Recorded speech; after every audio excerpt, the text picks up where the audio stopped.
Let's get the views of our expert panel, why don't we? Joining me now is Professor Roger Scully from the Department of Politics and International Relations at Cardiff University, not far from where we're standing actually. We're also joined tonight by Professor Laura McAllister from the University of Liverpool. It's great to have you both on the programme tonight. Roger, let's start with you. Why is Cardiff such an interesting seat, interesting battleground? Well, electorally Cardiff is really interesting. A few miles north of here we have Cardiff North, the most marginal seat in all of Wales, and a seat that's been won by the party that's ended up in Downing Street for election after election after election. And here we're in Cardiff Central, held by the Liberal Democrats, but a really fierce battle between them and the Labour Party, who are fighting very hard to take it from them. OK, it's demographically really interesting as well as the city, Laura, isn't it? Interesting to read that it's the youngest European city because a lot of people who live here are under the age of 30. What impact can that have on the vote, do you think? It can have quite a lot. You're right to say that Cardiff is a very young, dynamic city. It reflects well on Wales as a whole. It's got a big professional class, but it's also got a big group of students here, particularly in Cardiff Central, who could actually shape some of the outcomes of the election. Cardiff Central, as Roger said a moment ago, is currently a Liberal Democrat-held seat, but there's a very substantial student vote there that may be swayed by some of the decisions that have been made on student tuition fees. Now, we've been taking our road trip up and down the whole of the UK. Roger, we were in Scotland just last week, talking, of course, about the SNP.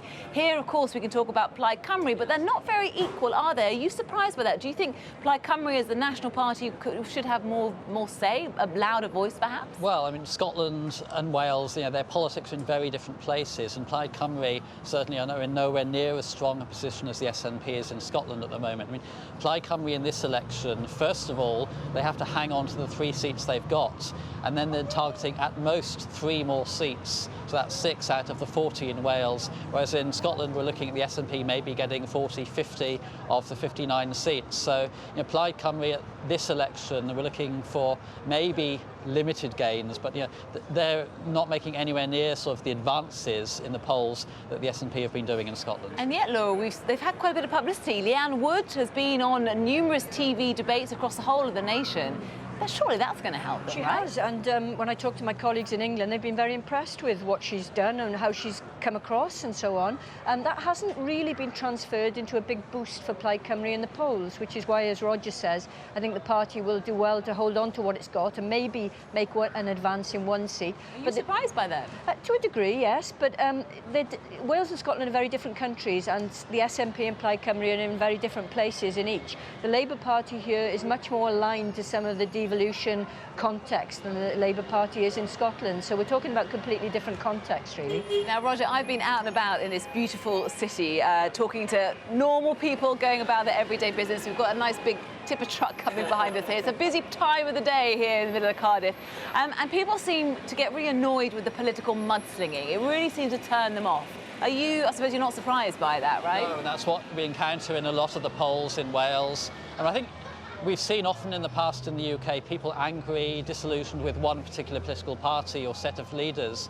I think we have now is not so much anger in a particular direction, so much as a general discontent with the political class. And I think that comes through.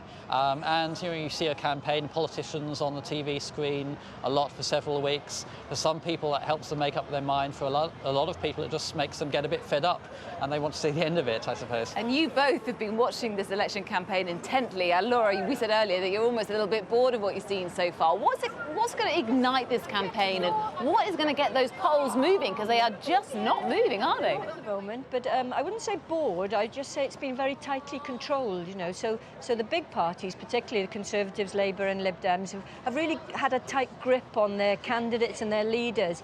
In the Conservatives' case, I think that's very valid tactic because they don't have to make such dramatic breakthroughs to actually get close to a majority.